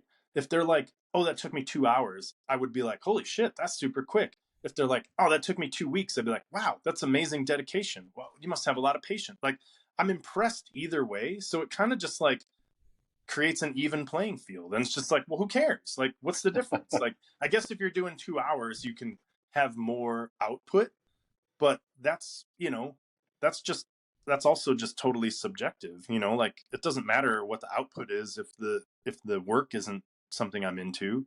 So what do I care if someone makes, you know, 20 drawings to my one if they're not something I'm even inspired by? But so it's all, you know, it's all just different strokes and like what makes you happy and what you feel is like being productive or not being productive. And you know, without, you know, delving into it too much, and again, I heard you guys touch on this a little bit talking to Phil, but um I, you know, I'm pretty forthcoming about like mental health stuff. You know, I'm not like the healthiest mental health person in the world. I have a lot of anxiety, a lot of depression. There's I can go weeks without picking up a pencil because I'm just fucking depressed, you know. And I think I'm at an age now where I'm like not apologetic about that, where I'm just like, hey, that's my fucking brain, you know. And I'm not, I try not to wallow. I try not to let it just be like, well, I'm just a fucking mess in the head, so I guess I'm not gonna do anything productive. It's like, yeah, there's a point where it's like you have to be able to help yourself and work and actually put the work in. But you know, if I'm feeling super depressed and I go, you know, a couple weeks or more without picking up a pen, I'm kind of over the idea of beating myself up about that. You know, yeah, sometimes you just have to be like, fuck, man, that's just how I feel right now. Like, Yeah. fuck it. Like, if you think that sucks, then we're probably not friends. yeah, You know, totally. like, like if you think that's lazy and you think I'm just, you know, not a real artist or this or that, then whatever, that's fine. You can think that. I'll be over here on the couch watching Mystery Science Theater for the 10th hour today. Not Amazing, exaggerating, by the way. amazing.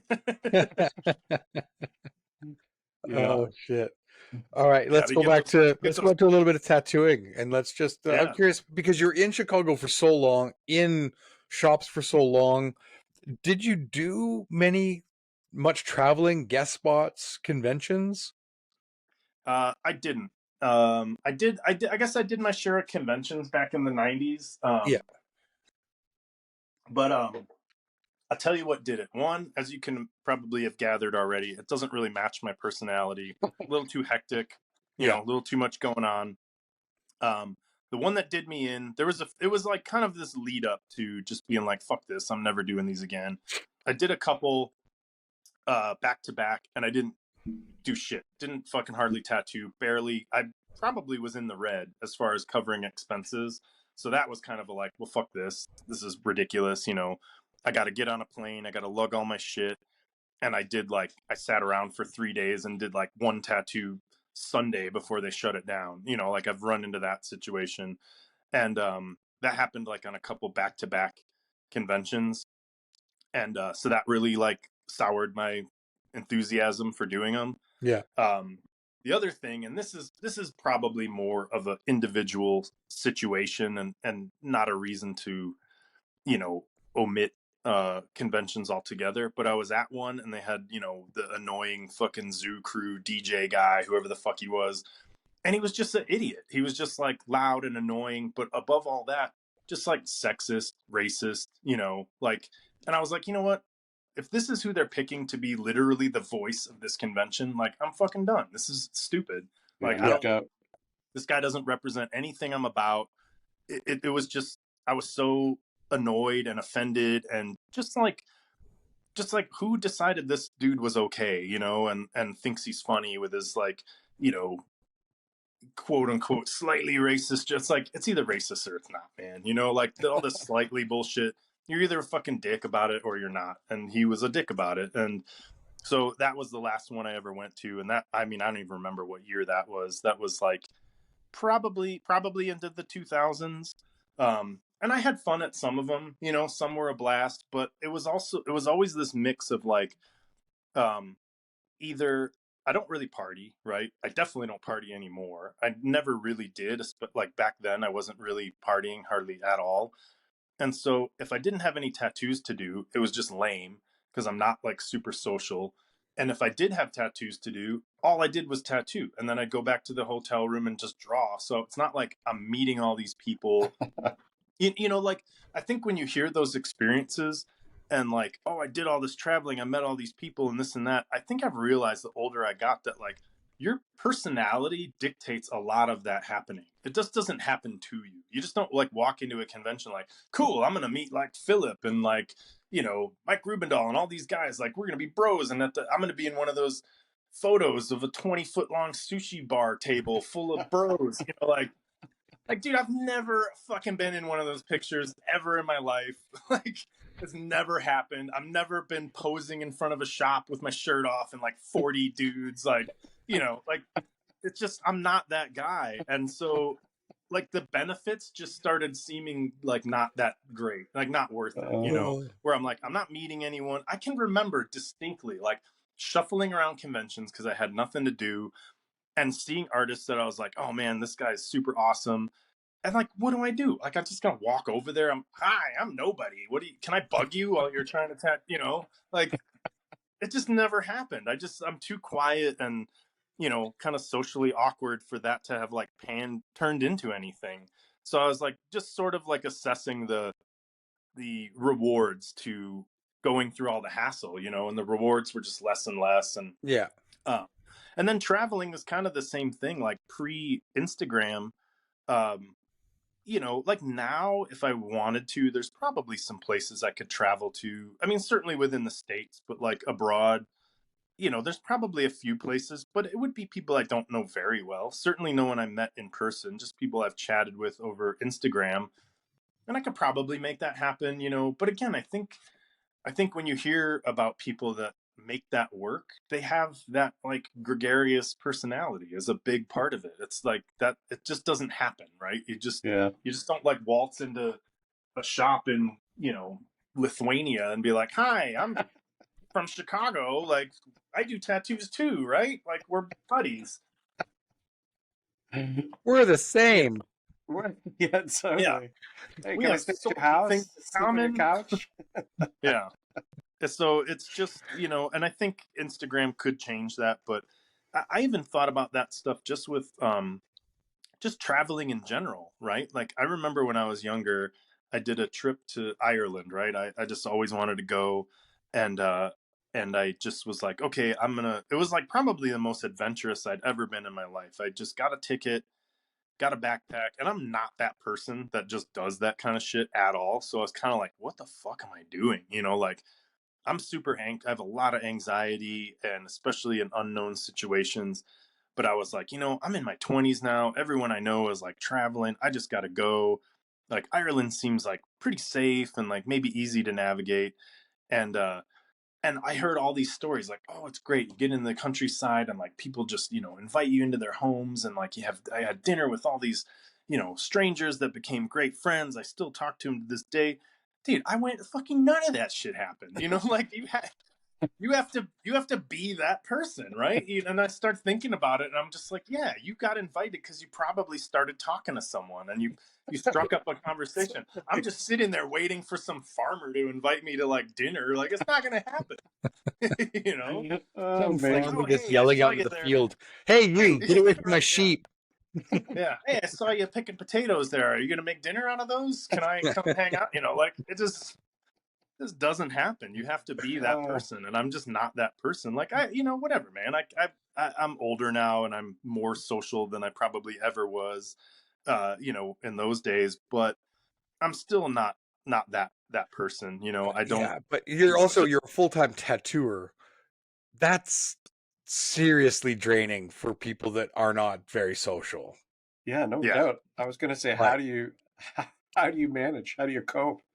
Well, it kind of is just become my way of being social, and I feel like it's because it's been in my life so long, it's the place I'm the most comfortable. Yeah. So I have conversations with clients that would never happen in any other, area of my life. I wouldn't it wouldn't just be conversations I would strike up with strangers or anything, because it's a different setting. It's my comfort zone, and it's also a different balance. That person is possibly uncomfortable, like in the sense of being like nervous and excited and all that kind of stuff, and so it's kind of my duty to make them feel the most comfortable that they can in Yeah. the space, and like ease their mind that, hey, this is going to be cool, I'm not a jerk, like we can have a good conversation, I'll help you feel relaxed about the pain. If you have issues, we can take break, all that stuff, that. So just by default, I'm already like in a place of kind of like, hey, I respect what you're having to go through to be here right now. I want to make this as easy as possible. So you just become more of a social person, because it's, to me, it's part of the job, right? If it's just like sit down, shut up, don't move, like I'm not that person either. I don't want them to, that's just being mean and unnecessary and all that kind of Yeah. stuff. And so I've always been, not always, but I think because of tattooing, I developed those skills, but they're within the confines of the shop. Like I on a one-on-one basis with someone I didn't know, I wouldn't approach a situation like that. If I was just sitting somewhere, I wouldn't just strike up a conversation with someone. It's always in a work context, because I think it's necessary, and the years have taught me that it's a positive thing, both for me, for the client. They leave thinking like, holy crap, that went great. Like I was so nervous, and like I was immediately put at ease, and then they want to come back and all that. And the fringe benefit is that it's like, it is good for business. It's not why I do it. I do it just to be nice, because it's Yeah. nice to be a nice person. But like it's good for business too. Yeah, That's a totally. benefit. That Yeah. that person is way more likely to come back and be like, oh man, like, especially if they had nerves about it, they're way more likely to come back if they were like, oh man, they were super nice, they made sure I had everything I needed, I could take breaks, like we had a great conversation. They're probably going to start thinking about their next tattoo. And again, it's not like a strategy. I'm not like trying to be sleazy about it, like just get money out of people. But, it's just what happens. People end up comfortable, and then they want to come back. And it's Yeah. great. I mean, it's, you end up, I'm sure you guys have people that you've been tattooing for, Yeah. 20 years or whatever. They just become your friends, and it's, that's a great time that they look forward to, like, oh cool, I'm gonna get to hang out at the shop and have a good conversation, and I'm gonna leave with a cool new tattoo and all that kind of stuff. And maybe at the first time they came in, they were super nervous, or maybe they had other tattoo experiences that were shitty. Yeah, for sure. I Get find that that a to be lot. like yeah, Yeah. you find that to be super common. If you're like a nice tattooer and know how to treat people, I feel like I always hear stories of like, oh, who did that tattoo on you? If Yeah. if they've already got other work, they'll be like, oh, well, yeah, I got it wherever. The guy was kind of a jerk, and it's not really what I wanted, and like all that kind of shit. I'm just like, how does that even happen? Yeah. That's been the, Like, for me in my career, something that I'm proud of that I hear from other tattooers, younger tattooers that I've kind of mentored in a way, has been that's something that I helped them with or taught them, was like, yeah, you know, oh, Shawn helped me be a tattooer in the sense of like how to like act and be with clients and treat clients, the respect and stuff like that. Because I 100%. was never ever the best guy in the shop ever. I always put myself in shops where I'm like, God, I suck. And I always had to be, and I also look like a total asshole. And I sometimes can act like that, but I had to always kind of make sure that when I do take care of a client, like it's genuine and it is real. Like I don't, it's not fake. It's the way I treat tattooing is very professional and very serious, because that's what it is to me. Like I yeah, can joke around and be a goof and fuck around all outside of it, but like the moment that I'm setting up for an actual tattoo, it's like it's on, and I'm, yeah, I am there to like make sure that person has the best time they possibly can, and to know that like they're being taken care of, they're in a safe space, and that they can always come back. And it's like, Yeah. it's not anything they do is not a burden. I just, that's always been really big for me, like really, really big for me. So I totally Yeah, get I think the key way to sum that all up that I talk about a lot is that like there's there's a lot of different kind of tattooers, but if you were to break it down into two groups, I think there's, again, talking about like the ego folks, is like there's tattooers that put themselves and what they want first, and there's tattooers that put their clients first. Yeah, totally. And I think you can never go wrong putting your client first, because to me that's all that fucking matters. They're the ones Totally. paying you, they're the ones trusting you. Like everything revolves around them. And I don't think it has to be this like tuck your tail between your legs and just like take a bunch of crap from people. I don't Of think course. it even gets into that realm, because if No. you're treating people right, you're going to just get cool, respectful Totally. clients back. Absolutely. So it's not like, oh, I let this, demanding person just walk all over. It's like, it's not about that, like, yeah, fuck that person either way, and I wouldn't just be like, fuck you. I'd still just try and have a conversation, be like, hey, listen, this isn't how we do things, you know, but honestly, even that, I haven't even been in those situations. Usually it's like you get out of it what you put into it. And if you're respectful and kind to people and, walk them through the process, I even find like when I know that it's someone's first tattoo, I do shit like I have a different set of things that like I try and think about it. If it was me and I was in a situation that I didn't know anything about, I'd go as far as to like, like if it's their brand new tattoo for them, never had a tattoo experience before, maybe it's the first time they've ever been in a shop. Like when I go to do the tattoo, I mean, I do stupid shit where I'm like, okay, so this is green soap. This is to clean the skin, because they don't know what I'm squirting on them. You Yeah. know what I mean? Like, Yeah. what's that weird Yeah. yellow shit you're like about to hose me down with? Like, I want them to know all that stuff, so they're not, even though they don't care, maybe they're not even asking, or it's even a concern. I always think to myself, like, if I was at a doctor's office and they just started squirting some shit on me, I'd be like, what are you doing? like, so if it's someone new, I go through all that. And I'm like, oh, this is like a lotion that'll help the stencil transfer. What's going to happen is I'm going to put this on and then I peel it off. I can move it if you want to move it, like, every little thing, because I just, even the paperwork stuff, we all have people that have to fill out paperwork. Yeah. I've worked at shops where they're just like, here, fill this out. I was like, well, fuck that, dude. If I was at, a doctor or some, whatever the place would be where I had to do something like that, I'd be like, dude, take 2 seconds and walk me through what I'm about to sign, Yeah. So I have this, and it's not even that involved. It takes like a minute, I'm just like, oh, I got 2 sheets for you to fill out. Like, this is what they're kind of saying, if you have any questions, let me know. This is where you check off this and that. And just explain to them what it is. I've worked with people that are like, yeah, here, just fill this out. And they just hand them a clipboard and just walk away. I'm like, I don't know, man. Like even little shit like that. I just thought like, if they're nervous and, have never gone through this before, they can be like, wait, what is this guy want me to sign? Like, what am I doing here? Shit. First time clients are the best. I mean, if you don't get excited over that energy they have coming in, there's something wrong with you. I remember my first tattoo. I'll never forget it.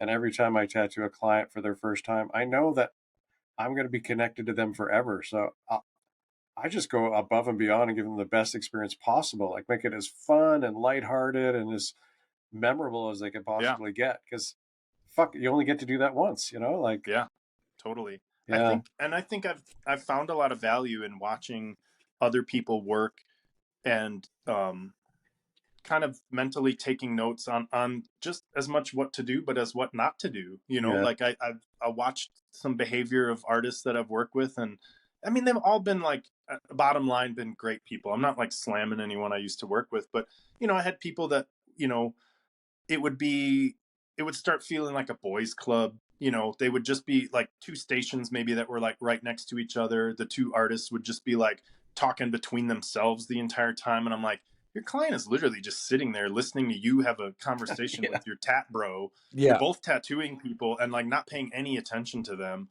And I think like they're just not going to have a memorable experience. They could have shoved their arm in a box and walked out, an hour later with a tattoo and not even talked to you. So, Yeah.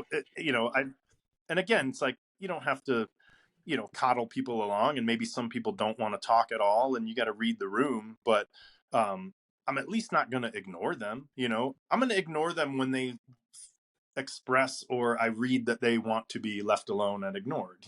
Yeah. Up until that point, I'm going to be like, hey, you got everything you need? Are you comfortable? Like, what do you do for a living? Like all that kind of shit.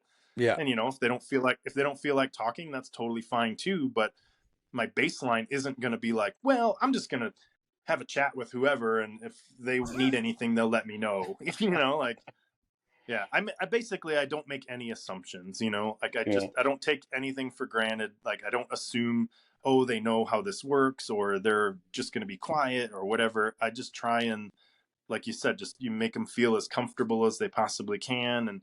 But it is something that requires practice, and I think It does. It's something that people genuinely appreciate. I mean, in the years and years I've been tattooing, I could probably think of like maybe a handful or so of people that are like, hey, I'm just going to pop on headphones the whole time. Is that cool? And I'm like, yeah, that's fine. And then I'm kind of like, that sucks. Like once they have their headphones on and are just like tuning me out. I will say the flip side of that is I probably get twice as much done twice as fast with clients like that. You know what I mean? Like I've done that like on those people. I'm like, fuck man, I just plowed through this tattoo, like not rushing or anything, but just because I'm not fucking running my mouth the whole time. Oh fuck. Awesome. But I would rather a tattoo take longer and have a great conversation than just the tuning out thing. And man, fuck if I can wrap my head around tattoo artists that do that. Holy shit, man. That, again, to each their own, but that is just like, that makes no sense to me. When the artist pops on headphones and just like, later. Yeah. See you in 4 hours. It's becoming a much bigger thing. It's just like, it's a total thing, man. And I think it fucking blows. I would be so bummed if my artist just popped on headphones and I wouldn't, my shop is a small open concept. I wouldn't allow, if one of my tattooers was wearing headphones, I'd take them off. Yeah, totally. I'd be like, the only context I could maybe see is like a really busy convention. You have a conversation with your client and just say, hey, listen, man, there's so much going on right now. Can I just put on feel free to put your headphones on too, and we'll just kind of zone out and do, that would be like one of the few. But if you have your own shop where like you're in control of everything, and I just think like, what the fuck are they doing for however long, 4 hours of tattooing, and they're just sitting there like, that's, I've talked to clients that have had those experiences, and they're usually just like, yeah, it was kind of weird. They just put on headphones and listened to podcasts the whole time. And I'm like, what did you do? And they're like, I just kind of laid there, Like, I look at it this way. Even when you are talking to people and it is a long session, like 3-4 hours, it can still get boring for them. You know what I mean? Even if you are engaged and, because obviously you don't talk for 4 hours straight. You have these lulls, and sometimes there'll be an hour where you don't really say much and you just think like, I'll even joke sometimes, I'm like, you fucking bored yet? That's like people who bring a friend. Oh, fuck. Yeah. And they just sit there. It's like, you're going to be the most bored in your life you've ever been. Yeah. Totally. The friend that's engaged can be a super good vibe and totally lots of fun. Yeah. But it can also be like the worst. Like where your client just put on headphones. Yeah. Where they're just like talking all their inside jokes and all this shit. And you're like, yeah, I'll just be over here doing your tattoo. Don't mind me. So every week, Tim, we ask an extremely difficult question. My favorite question. This week, the question is actually sponsored by Homestead Tattoo, Kevin Pregitzer from Calgary, Alberta. He can be found at Kevin YYC on Instagram. And that question is, Dave, who are your top 5 favorite tattooers? I knew you guys were going to do this. I figured when I listened to Phil's that was going to be the thing. And I was debating how to handle it without offending anyone, because I have probably fairly unpopular opinions about Perfect. This. And I was debating about how to go about it. And so I'll tell you what I was debating, and you can decide if I'm a fucking dick or not.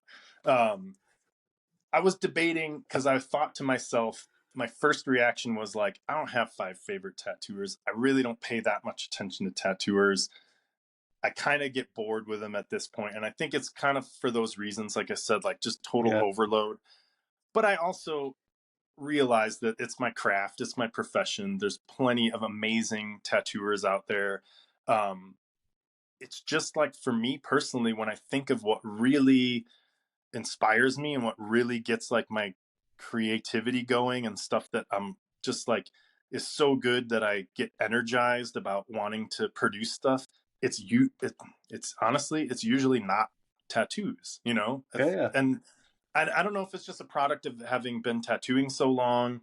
Because I, you know, like if I was to just name 5 names, it would be no one you would be surprised by. I'm not like, oh, have you heard this guy that tattoos out of a grass hut in Bolivia? Like, no, like you've probably heard, you know, Crazy I can name Needles all the like in Bolivia. Yeah, he works at Crazy Needles. This guy Alphonse Muca. I don't know if you guys are familiar.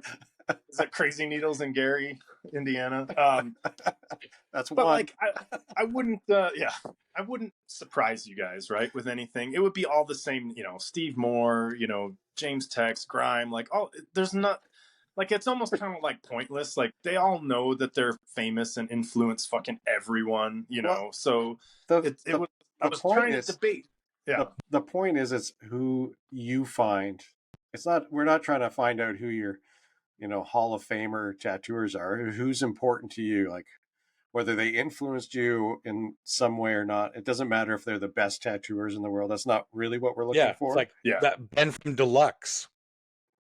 Yeah, I think in that context, then it would be people that I've just grown to just adore as human beings, you know, and that have just become friends. You know, Phil, obviously, you know, he's Holt. like one of my best buds. Phil Holt, hardest, like by 1,000% more than the next person down on that list, hardest working human, certainly tattooer I've ever known.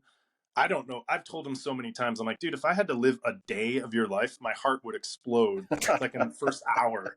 You know what I mean? Totally. I would you know, talk about feeling lazy. Like that dude puts out, you know, volumes more output than I have done, you know, in my, I remember talking to him once. He was on vacation somewhere. Maybe it was like Big Sur or something like that. And I didn't know he was on vacation, and he just happened to like answer my text or something like that. And it was just a short text exchange, but it led somewhere along the lines of like, you know, I was just like, oh, I haven't really produced anything. And he's like, yeah, man, I've been super lazy. I've been on vacation for like 2 days. I haven't drawn anything yet. And I was like, the fuck are you talking about, man? Like, you're on vacation, you know, it's just like, that's his barometer is just so different, you know, like me thinking I'm lazy is like, man, I haven't drawn in like a month. His lazy is like, man, I haven't drawn in like 15 minutes, you know, like, so yeah, so Phil he's just on another level with the work ethic. And but again, you know, that's one of those, you could compare yourself to death, right? That's just his wiring. I'm just not wired like that, you know. I have different wiring. I would explode, you know, dealing with any of the stuff he has to deal with. But he's always inspiring in terms of, you know, just how much he's dedicated to everything. And you know, I'm really kind of envious of his gregarious. He's one of those guys that I love, that word gregarious, where, you know, you just are like welcoming to everyone. You're always surrounded by, you know, other creatives and stuff. And I kind of wish I had more of that energy about me to, you know, that dude knows everybody, you know, I know not hardly anyone. And it's because of who he is. It's like I was saying, you know, it's like that stuff just doesn't happen to you. You have to be that kind of person. Yeah. And I've always known him to be that person. Like I said, he was the first guy that I tattooed with where I was like, oh, we're totally going to hang out, like whether we're tattooing or fishing or whatever. And he was kind of like the last guy that I ever did that with on a regular basis. But, you know, the guys at Tribal Rights, like Curtis is a dear friend of mine. I talk to him like at least once a month. You know, impossible to work with him because he's just so good. It makes me depressed. And I was like, I like legit had panic. I don't know if I mentioned that earlier. Yeah. I was talking about being nervous working there but there were days I legitimately had panic attacks working at Tribal Rights where I was like, I have to like get out of here. And like the second I was done tattooing, I was like, one day I remember almost literally running out of the shop where I'm like, I can't handle this, you know. You know what was really telling? This is kind of a little side note, but was really telling when I get into that mode of like, oh man, this is the big leagues. I'm just like, you know, I'm like toddler t-ball compared to these guys, you know, like in the NBA or the professional baseball or whatever. And and people be like, oh, come on, man, you could totally hang with those guys. You're like totally on the same level and this and that. And in my head, I'm like objectively not even close. And this was like this anecdote was proof of that. We were talking shop one day. It was like me and Curtis and Ben. And Curtis was like, he's like, oh, so he's like, so dude, I was gonna ask, like, when you have to do, you know, like a back piece or like a sleeve on someone from out of town. I think he was talking about back pieces specifically. He's like, when you have to do a back piece on someone from out of town, like, what's your system if you don't have like an exact tracing, you know, if they can't mail you one or something like that? What's your system for like out of town back pieces? And I'm like, the fuck are you talking about? Like, that never happens. Like, that's a thing. So that right there, like in that moment, I was like, yeah, these dudes are like big leagues, you know, like I don't have a system. Like it doesn't never happen to me. Like I don't have a system for out of town back pieces or sleeves, you know, and I'd go into their back room and they'd have tracings hanging up, piles of like full leg, full torso, full back, like sleeve, like just stacks of them. And I'm like, yeah, these dudes are on another fucking planet. You know, I'm over here with like, yeah, I think this, you know, mouse sitting on a mushroom will take about an hour and a half. You know, like, you know what I mean? And they're just like busy mapping out someone's fucking neck to butt. You know, like it was like embarrassing. I was like, I don't belong here. Get me the fuck out of here. Like, I don't have a system in place for my out of town back piece clients because it doesn't exist. Because I am not like you guys. Okay, that's two.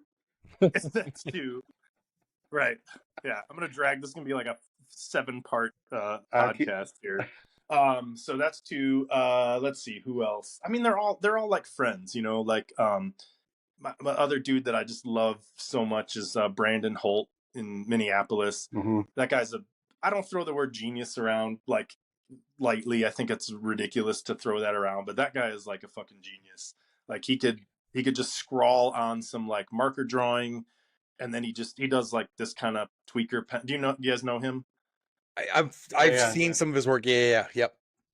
Yeah, I mean, just like utterly mind blowing. He's one of those dudes that, with like the pen and ink stuff, we compare notes all the time, and he'll be like, "Hey, dude, check out this 11x14 thing I started last night," and it's like 11x14, and it's like it's got ink like on the whole fucking thing, you know. If I was like, check out this 11x14 I started yesterday, you'd see like that much of it. You know, the rest would be fucking blank. And he's just like, yeah, it's got a ways to go. I'm like, what do you mean a wait? Like another hour? What are you talking about? It's like this beautiful finished thing that's just gigantic that he just did in a night. It's so annoying. I'm convinced. I love that you call them tweaker drawings. Yeah, it is, because there's no like. I was explaining to someone just yesterday. I'm not very self-indulgent, but I do have one drawing of mine up at the shop. It's a meadowlark, so it kind of ties into my shop meadowlark. So I have that hanging up at the shop. But I'm not one of these guys that's like covers my own shop in my own artwork. I never really liked that, but she was like, oh, that's so much detail, this and that, and I was like, yeah. She asked me how long it took. I was like, it was about 3 weeks. And yeah, it was like, I think that was an 11x14. It took me 3 weeks. Like Holt would do that shit. Brandon would do that shit in seriously like max like 3 days, you know? Oh my God. And it would be just as detailed. But I was telling her like, it is just tweaking, because you just pick a spot and start tweaking. It's not like a painting where you do an underpainting and then slowly start refining it and add details as you build it up and stuff like that. There's no like blocking anything in. It's just like pick a spot and start, you know, just like make tiny little marks until the rest of it's full. So, but yeah, Brandon is one of those dudes that I don't understand where the like how fast he puts that shit together. You know, it's just unreal. Who else? So that's more. 3. 2 more. Man, See, I don't. That's the thing is, I don't know that many fucking tattooers, man. I'm like a total hermit. I'm like struggling to come up with 5. That's the enjoyment of this exercise. Right? This is watching people squirm. I mean, Yeah. I'm sure, like I said, like I could just name people that I think are great, but like they're not anyone I know or have any personal experience with or anything like that. Oh, you know who? This is one. I was trying to think of like, man, if I don't answer these right, the people that I'm forgetting are going to totally offend me. So I've got 2 more. Total duh moment why I didn't think of them. Noah Moore, from Old Souls in Kansas No, City. don't know That that guy's one. the best. He's the best tattooer I think I've ever seen, like without a question. I think Noah he beats Moore. all of them. Oh, Super original.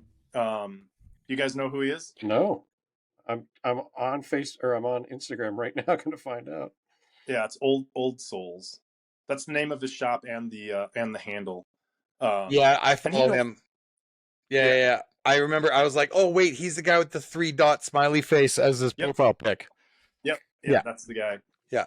If you ask me, for my money, best tattooer there is. Like as far as doing shit no one else is doing. Wow. I've never met him in person, but I've chatted with him through Instagram and then eventually just through my own phone. Like that's what I do with Instagram is like if I've ended up chatting with someone more than a handful of times, I'm like, listen, I'm never on Instagram. I keep missing your messages. Here's my cell phone number. Like, let's just chat because fuck Instagram. And so he's one of those guys that made that transition into like my personal life outside of Instagram. And from what I know of him, just through talking to him on my own, he's just seems like a super nice guy. I know those guys that like Ben is buddies with him from Tribal Rights. Always speaks highly of him. And then he's someone I still have a lot of canvas on me, so he's one of those guys that I think like, yeah, like I'd like to think I'm not done getting tattooed. I'd love to get a big piece from him. And then the other guy, Jeff Croce. Oh Um, yeah. Yes. and again, same thing, like one of those dudes I met through some mutual friends / Instagram, and now we're just like buddies, man. We just like talk all the time. He's like one of those few dudes that will actually call me up too instead of just texting, but we do text a lot. He's super into hunting and fishing. We both are super into snakes. That's one of our weird hobbies. And just super, super nice guy. Again, like crazy productivity. He'll be like, check out this sleeve I did in 6 hours today. I'm like, what the fuck? Wow. It's just insane to me, and he's also a dude he's really, oh, what's the word I'm looking for? Like, he's just got a lot of heart, like if I'm struggling with something, he genuinely wants to try and like see me through it and like pick apart, like if I'm having some technical issue or something, he'll just really want to help, and he'll just like call me up and be like, okay, dude, what's the problem now? What do you like, what's going wrong with, this or that? And just like a big heart. And I just really respect his work ethic, and he's just a cool guy just to talk to, like Yeah. we talk about non-tattoo stuff probably more than we do tattoo stuff. He'll just send me a picture like, check out this rad snake I just found, and stuff like that. And I can send him, he's one of the people I can annoy with like, dude, check out this moth I found. Isn't that rad? And I know that he's going to be like, yeah, that's rad. Not like, why are you sending me this, you fucking weirdo? Awesome. So yeah, I think that's 5. I mean, now that I'm thinking about it, there's others, but those would probably be my 5. That's a solid 5. Yeah. The other one I was gonna think of that was kind of right there with Jeff was Adam Hathorn. You know that guy? You can't do this. You can't do this. Can't do that? No. Oh, sorry. All right, Yeah, take it no. back. Sorry, Adam. You're rejected. Yeah. Yeah. You're gonna be redacted. Adam is dead to everybody. Yeah. Yeah, you're gonna bleep that out. And Yep, I'm like, and for my totally. 6th choice. Yeah. Totally. Those aren't the rules, pal. There you go. Yeah. Oh All my right. God. Amazing. Tim. Man, this was so much fun. Yeah. I think we need to this get was everybody to super rad. draw now. I think this is like What's the that? new. We have to get everybody to draw now. I think this is the new standard. Fuck yeah, man. That's better than staring at my ugly mug, just talking, you got something to look at and, whatever. But yeah, this was a blast. And I got to credit Phil because, like, honestly, if Phil hadn't plugged it, because I get asked to do stuff like this from time to time, and I usually just shy away from it because I'm like, I'm not gonna sound interesting, or like, like Phil's been everywhere, he knows everyone, and like just has all these stories. And I'm like, I don't know, I just kind of fucking sit around and sort of make tattoos and sort of draw sometimes, and that's about it. And but he called me. Actually, it was, I think, the day you emailed. He and I were chatting that morning about just something totally unrelated, and he's like, oh, and by the way, you might be hearing from these guys about this podcast. And I was like, oh, he just emailed me, and he's like, yeah, man. He's like, I think you should do it. It'd be super fun. They'd be stoked, and this and that. So, Awesome. you can thank Phil. You can thank Yeah. Phil for dragging me. I did. I messaged Phil right away and was like, dude, thank you so much. So Yeah. this was awesome. Yeah, because just different perspectives, right? And we're not always just looking for we're definitely not looking for the same tattoo stories. It's like we're looking for more like, what do tattooers do to keep themselves semi-sane and to keep themselves creative, etc., etc. So it was awesome. Totally. Yeah, I had a blast. I think I could keep going, but I'm sure people don't want to sit there for 2 hours and try and pay attention. We'll do a part. We'll just do another one soon. Yeah. I'll do a part 2 in a heartbeat, man. I had a total blast. I'll jot down shit that we hadn't covered, like confidence and stuff. Yeah. Confidence is one of those topics I'd always love to talk about with other tattooers. Okay. So we'll save that for part 2. Part 2 will be confidence. Nice. Maybe you guys can help me develop some. Yeah, you can look at my work and then hear me talk and be like, yeah, that guy shouldn't be that confident. I can definitely help you. Got some Kruger Dunning going on over here. Yeah, oh hell yeah. Right? Oh my God, man. Thank you so much. Thank you so much to our sponsor, Good Guys Supply, Hold Fast Social Club, for making this all possible. Man, this, honestly, my hands are sweaty. I was so excited for this and so nervous about this all day. This is awesome. This might be one of our best ones yet. Oh, cool. Oh, thanks. Sorry, Phil. I appreciate it. No, I appreciate it. I had fun doing it. And I think I was more comfortable drawing because, like I said, I do these all the time on Instagram. Yeah. A little bit more in my comfort zone. Fantastic. So, yeah. Cool, guys. Yeah, and if you want part 2, just let me know. I'm down. Absolutely, man. I'll keep it. The True North Strong Tattoo Book. This is a massive tattoo encyclopedia of Canadian tattooers. 350 pages. It's an 11 by 17 coffee table format. Shawn and Dan worked tirelessly to get this thing out, and sadly it never made it to print, so it's available for free download at the holdfastsocialclub.com and championtattoo.ca.